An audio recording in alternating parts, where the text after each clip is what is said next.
Can't do whiskey. I'll do rum though. I'm sure they had rum. Of course you did. Pirates had rum, and we're live. Yeah.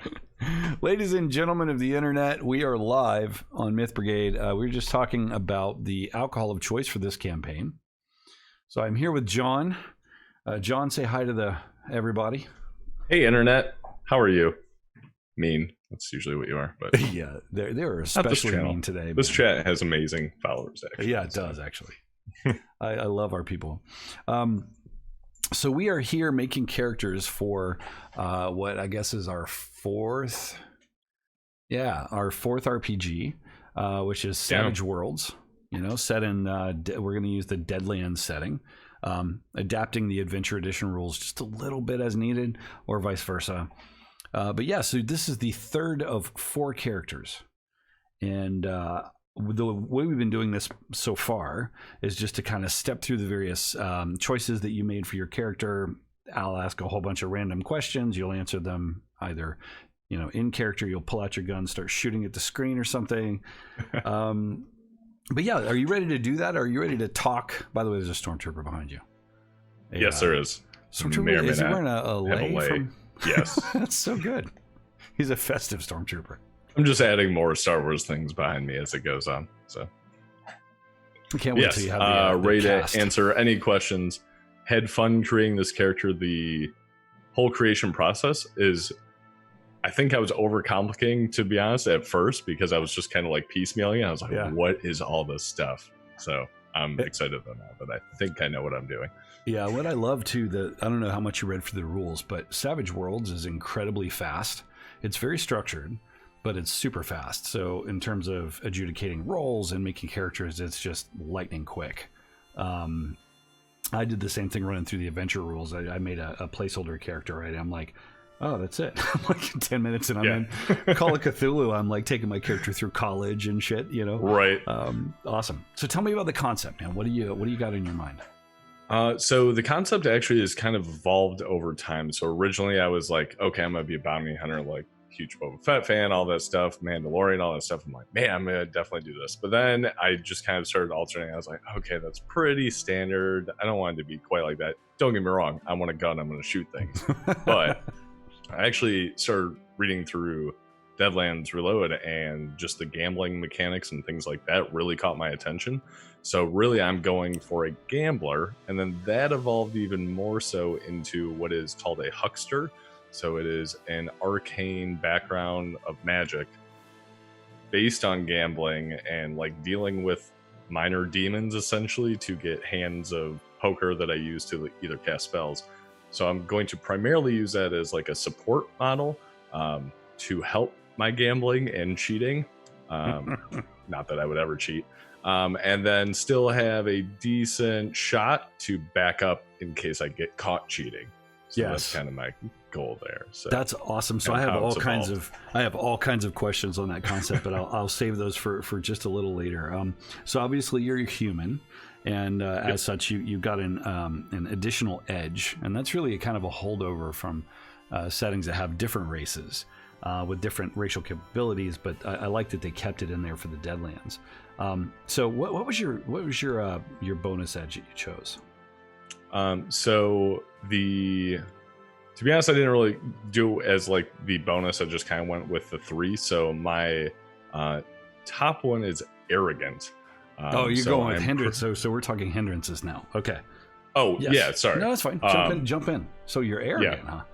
Fair enough. Yes, arrogant. So I'm pretty confident that I'm the best gambler out there after years of, going through gambling. I started gambling and very smart, quick study, all that stuff.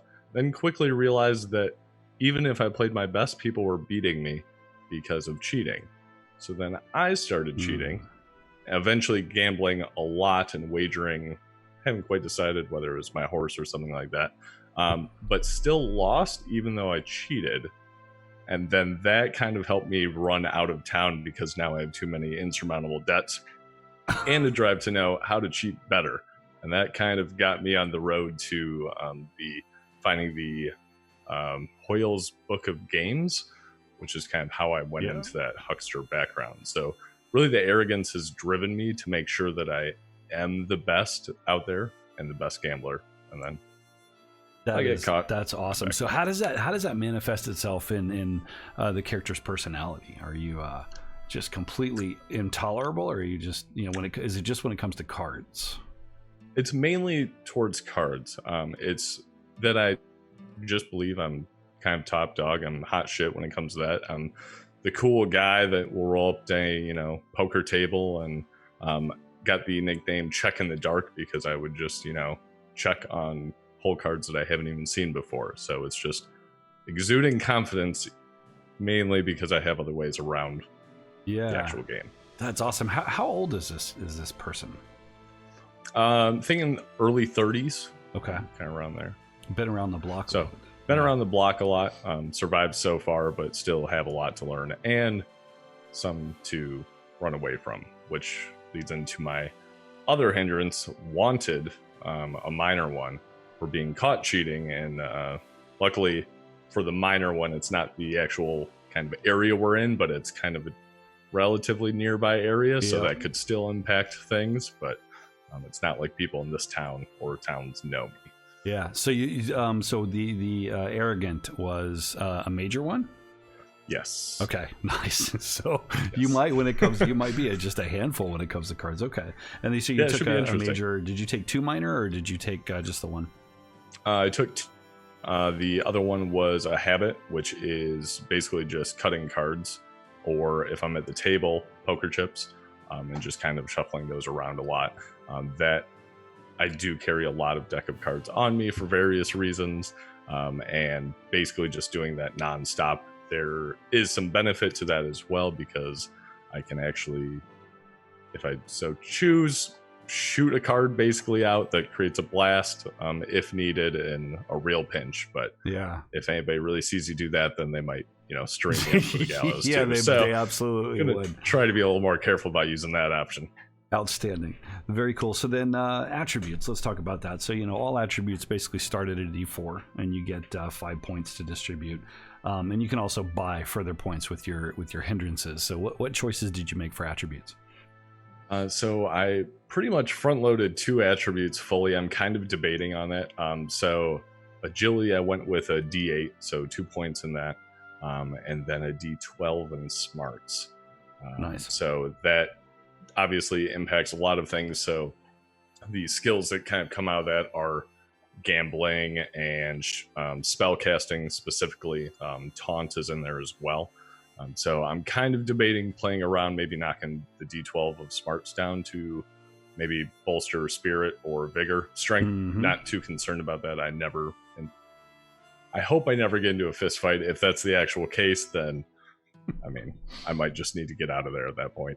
Yeah, and when you watch the other episodes, companions that will back me up. Yeah, when you watch the other episodes, I think you'll find you're in good hands there. Okay, perfect. So long as you're not so arrogant that relationship is bad. When we get together for the bonding, let's hope that it plays out in your favor. What about skills? What did you do for skills? Skills, I went with we have the core skills, so the athletics and common knowledge, stuff like that. Gambling, especially, so that is a d10. I put a little bit into notice, only a d6, just based on my actually might knock that one up. Yeah, I was gonna say that would help you pick up on cheating situations around you, or when the table's getting hot or something like that. Right. Yeah.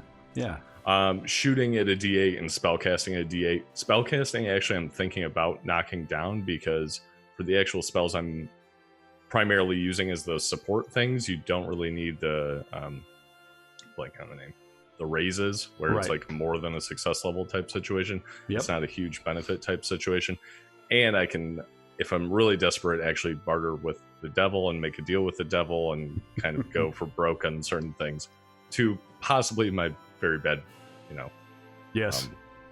backlash, I believe they call it. So we'll see how that goes too.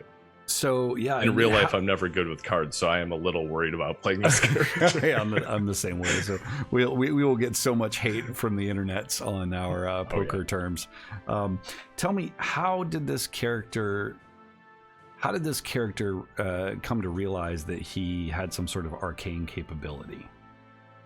It was actually more of that arrogance and thirst for knowledge of figuring out, thinking he's already the best, and finding out he wasn't the best because people cheated the system, then becoming the best at cheating the system, but then still being beat out.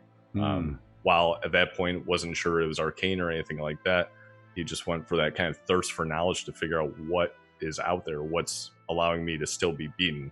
And then discovering this Hoyle's Book of Games, and really just pouring through that book and kind of grasping these darker arts, if you will. I could see an encounter with the man in the white hat, and you're down on your luck, you're drunk, maybe you got a black eye, and you're just fucking so pissed off outside the saloon, and he kind of comes walking up, he's got all dressed in all black, but he's got this fucked up white hat on, and he hands you this book. There's a dialogue there, and he's like, "I've got just what you need, son." And you're like, "Yeah, whatever, leave me alone, old man." And he hands you the book, and then he fucking vanishes or some shit. So, something kind of quirky and strange, and you're like, "What?" No. And then, literally the first deal I'm making with the devil, basically. Exactly right. And so little by little more powers have cropped up. It started with winning, and you keep accessing that as long as you win, and you start developing other powers. And there's a punchline in it for you somewhere, which is, I like that. I like the fact that it could come up and kill your character. Not that I. Okay, let's face it. There's a lot of opportunities on this one, I feel like. Yeah. Very cool. So, what about gambling? How did you get started gambling? Was your father into cards? Your mom into cards? No, it was really just kind of being destitute. The family just always poor, and really just aspiring to see those, rich folk walking around and kind of fancy dress. I myself now try to strike a fancy. It's kind of like the poor chic, if you will. Like, okay, I'm still dressed up in a suit. It's not a very nice suit, but suit with a duster, Stetson hat and all that. So I'm trying to, play the part, fake it till I make it type situation. But really gambling was the only way that I saw in my power with my smarts to actually get into it. It's not like I could go off to university or something like that. It wasn't that I was afforded those opportunities. Gambling was the quickest way to make a buck, at the same time make a debt. I love it. What other skills? We talked about gambling a little bit. We talked about notice. What else? I got the shooting and then the spell casting as well. So the shooting is more of kind of that backup that's always been with me. Is once I got into the cheating more often, then it was kind of needing to back that up. Gotten fairly good, I would say, over time at it. Been in a few duels. Backed up with my taunt. I tend to have the wit of being able to psych people out by just trash talking, which I do need to brush up on my old Western trash talk. But we'll figure that out. Has he ever been shot? Like winged or anything like that, do you think? Or is just luckily nothing too major, but definitely, in the arm and everything like that. Luckily the left arm, so it's not the good shooting arm. I actually wear 2 peacekeepers. Not that I dual wield them at all, but just a backup in case I need to get more shots in rather than reloading. Nice. You carry a backup gun? You have a Derringer or anything sweet like that kind of hidden away? Oh no, they're both pretty straight up visible. So It's just one in the belt and then one in the holster at the side. So nice. Cool. So we won't talk derived statistics because those are just system things and things like pace and parry and all that good stuff. What edges? What were all the edges that you chose? I took Card Sharp, which I actually do have to refresh myself a little bit of that. So basically, when I'm shuffling and at the card table, so I've learned a whole heap of ways to cut, shuffle, and deal to give me an edge in the game. So I only get caught on cheating with a roll of Snake Eyes. And since I'm a huckster, folks get a -2 to notice rolls when trying to spot a hex being cast. So if I'm potentially trying to lower their notice with a spell or something like that, then there's less chance they actually notice I'm doing that too. I see, like every single encounter we run into, you're going to be like, would you like to play cards? Let's not fight. Let's play cards. And that's the thing. The betting doesn't necessarily stop at the poker table. Like I'm addicted to gambling, so it might just be casual conversations of betting on things that are no reason to be bet on. So yeah, you're about to go in a that guy's gunfight. gonna get punched. $10, that guy gets punched. That's awesome. Speaking of dollars, how many do you have? Is he? I have still actually a decent amount, 138 at that point. So, wow. Okay. Yeah.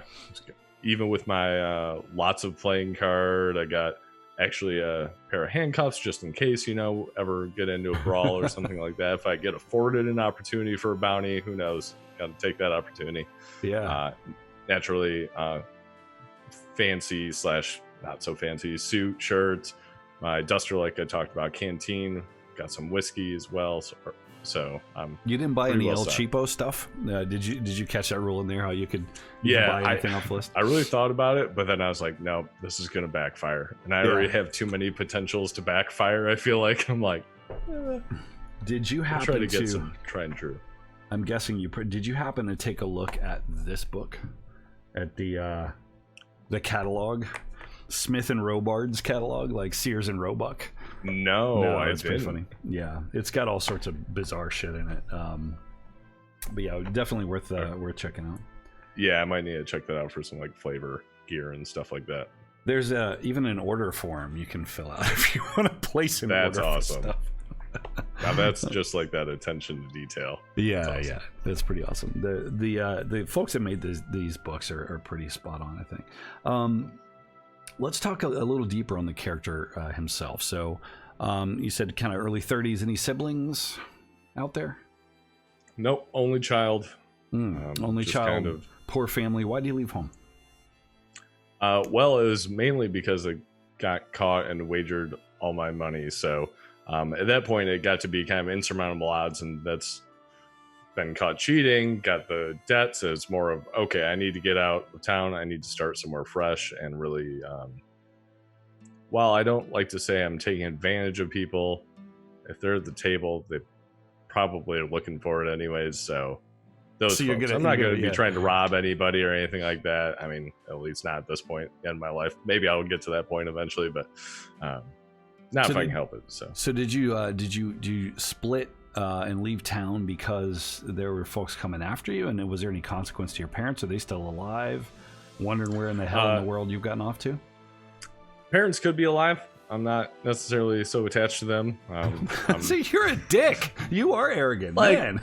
I mean, they didn't put me through a great childhood. So, I mean, come on. They let me gamble clearly pretty young. So, granted, I was probably too smart for my own good on that sense. So, yeah.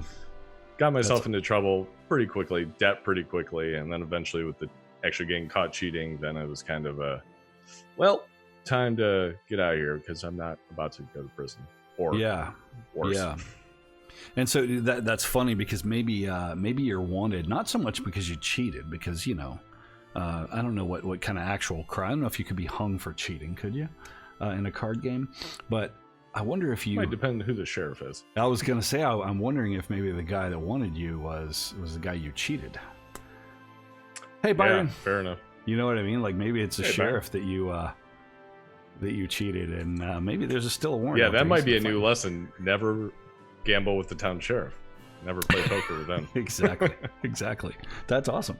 That would be something I would be arrogant enough to think I could get away with cheating with the sheriff too. So, and I mean, you kind of did, right? You had to leave it all behind, but you sort of moved on, and now you're out in the wide world. Whereabouts are you from?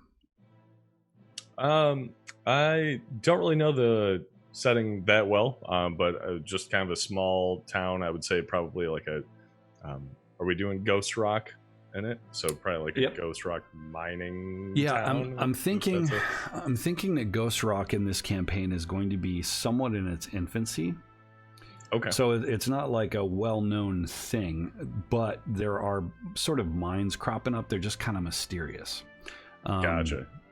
Okay, yeah, so I kind of more envisioned almost like an old mining town that was, prime, actually not too different from my childhood, a very industrial city that was just no longer industrial anymore type situation. Yeah, so it was almost kind of like a Detroit situation, but old mining town that was once prosperous, but then had just kind of dwindled down to everybody just kind of scraping by with whatever meager earnings they could get. Oh, that sounds awesome.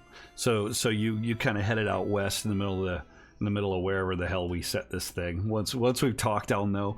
Once we get everybody together.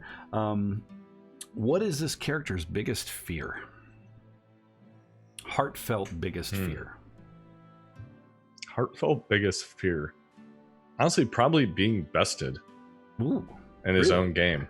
Yeah. That's not something, that's something that has driven me to become what I think is the best. And over several courses of that, whether it was the straight game, it was the cheating, it was the arcane cheating, dealing with demons. Honestly, that and dealing with the devil and getting, burned on that. So I know that it's a power that I probably don't fully understand, but am working with. And I'm arrogant enough to think that I will continue to get away with it. Yeah, dealing with these lesser devils. That man in the white hat, right? Like he shows up now and again when he's proud of you. So what do you I guess your background, are you a God-fearing guy otherwise? Like he's made some bad choices, but what do you think? Yeah, not a religious guy by nature.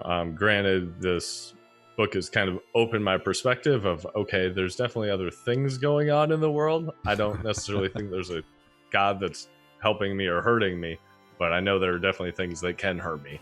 So it's not that I'm looking to be saved. I'm looking to not be damned, I guess, would be my motivation. So it's funny because this guy's like on the run from so many things, and at the end of the day, his worst enemy is actually his own poor judgment. That's kinda, that's very cool. It's just too much confidence. Yeah, I love it. Never killed a man or a woman?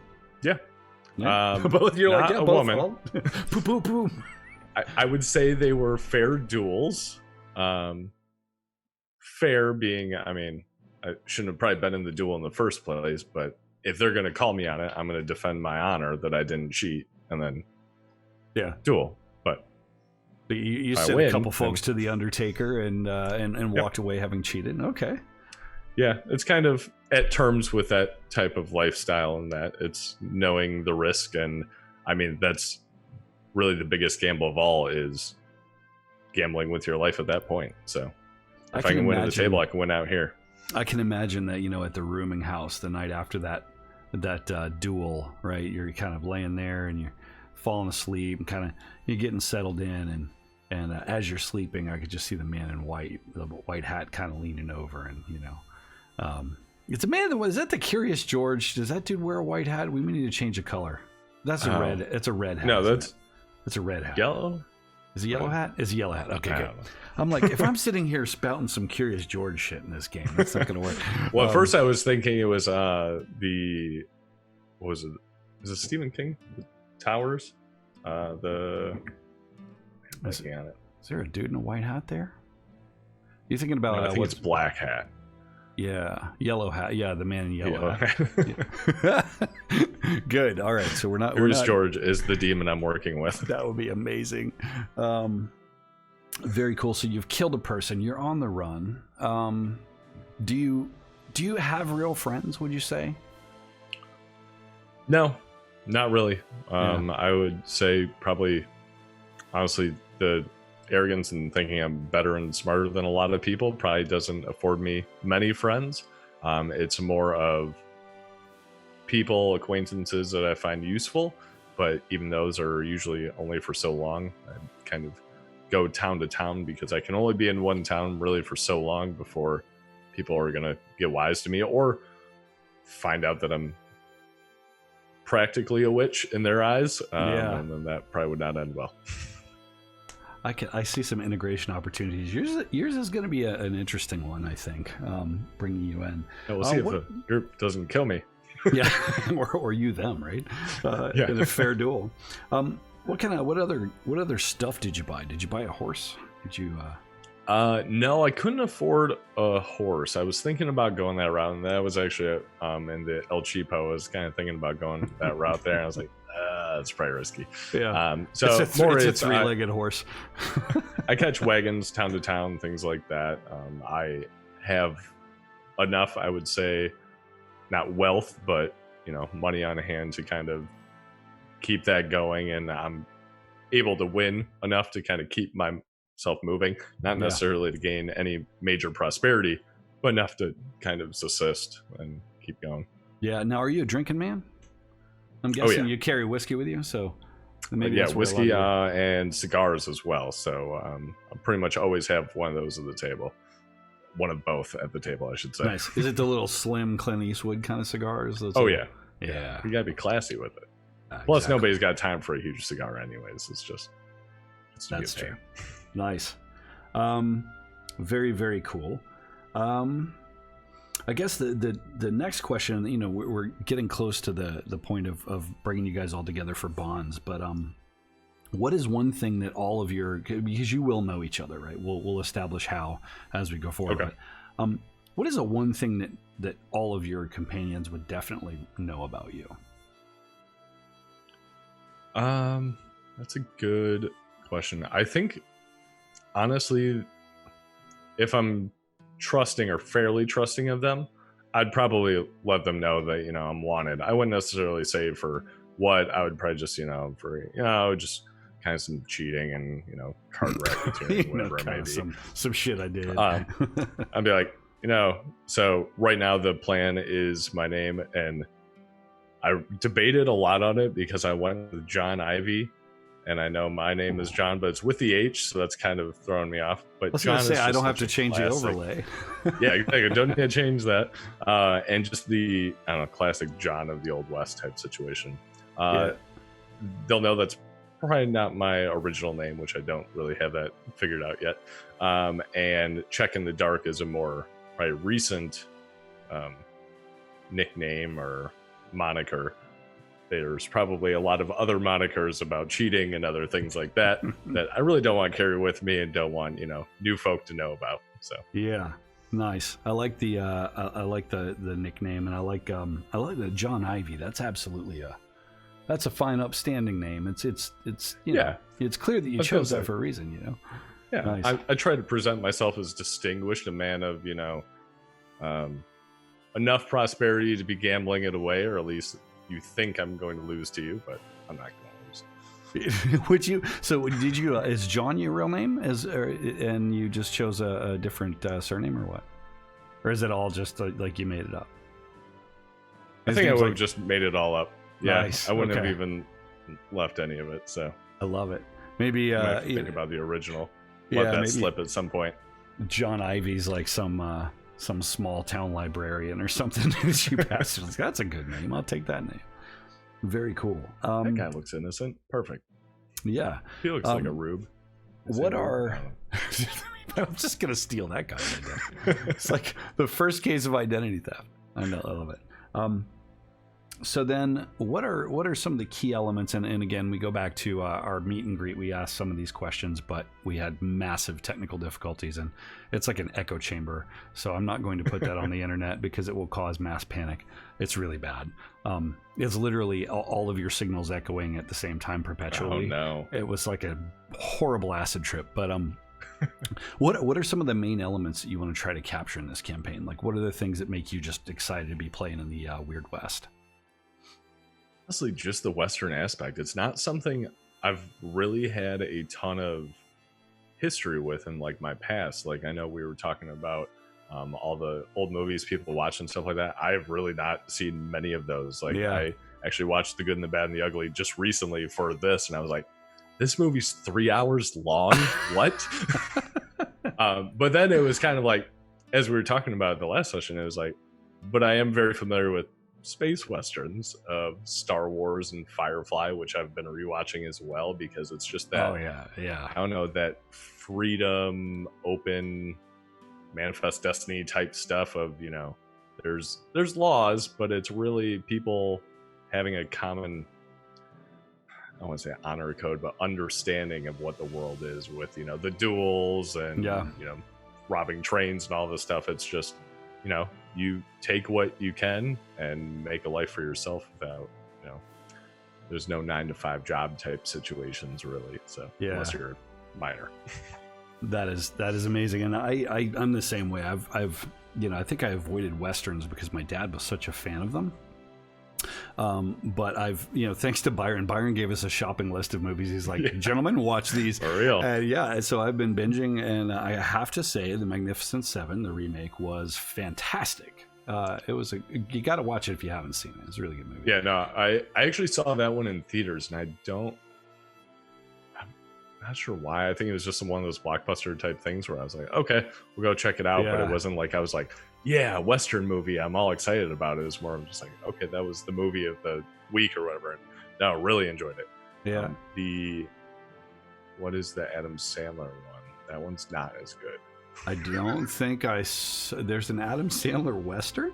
Oh, with the Disappointing Six or something like that? That one? Yeah, something like that. I've also seen that.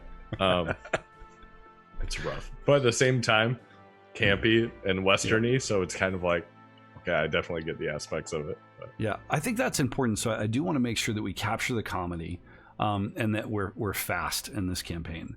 The adventure designs are going to be around movement and action and those sorts of things. You know, the narrative in Kult, I can only stand one game that goes that deep psychologically because it's damaging me. Like going back and watching to prepare for the next session, I'm just like antidepressants like candy. But yeah, I think that's going to be really important, and just the fun and the hilarity of certain situations. You know, burning down buildings and robbing banks and whatever the hell sort of nonsense you decide to get yourselves up to. One terrible movie, according to Rotten Tomatoes, I've been trying to find is called Jonah Hex. So it's based on a DC kind of anti-hero. Yeah. Which I had never heard of. That's a movie? But I was just looking up terrible westerns. Yeah, it came out around the time Megan Fox was like a big star, if you will. Yeah. She was in that movie apparently.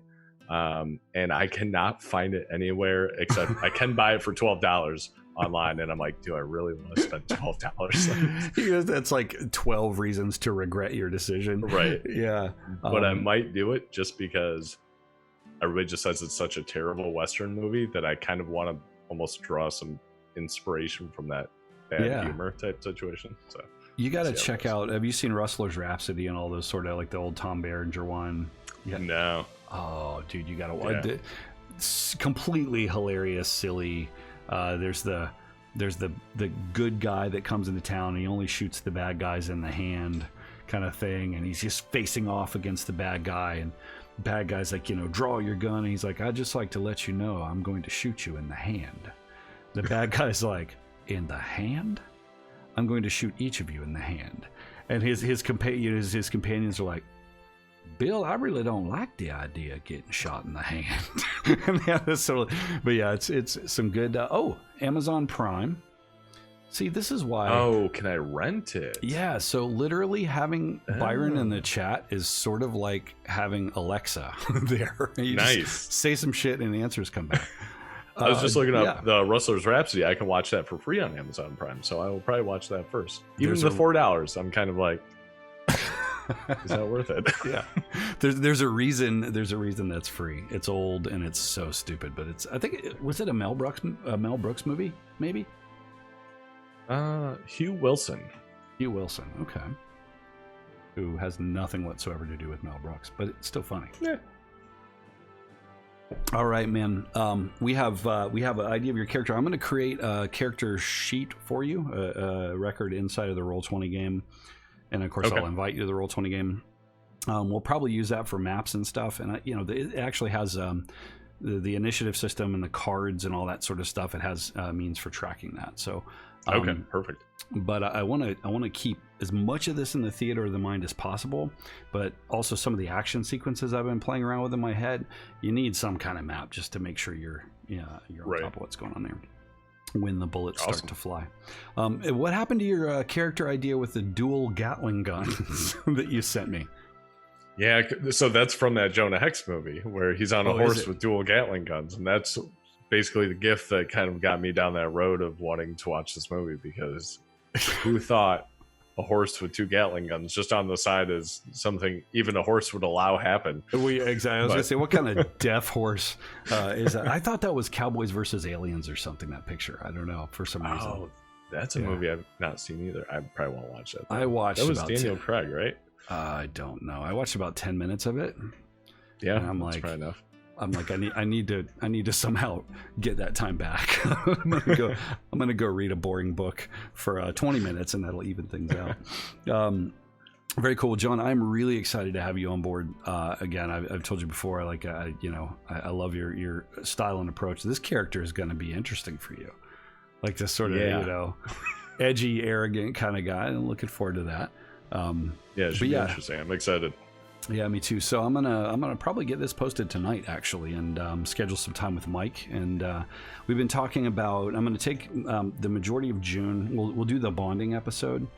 And then I'm going to take pretty much until the end of June to get everything laid out plot-wise. I want to do the little audio drama intro, kind of giving you guys a frame for what's going on, and also so I can go back and watch it and remember what the hell I said. Getting old sucks, man. I forget things. I forget important things, much less the minutia. Yeah, of the game. I mean, we got a lot of stuff going on, so this is true. Very true. Awesome. Any words of wisdom to share for your fellow players?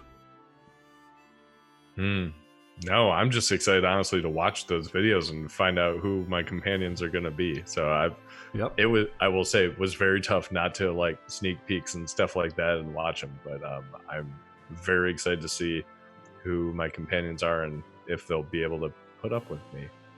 or just what kind of shit you're going to be in if they can't.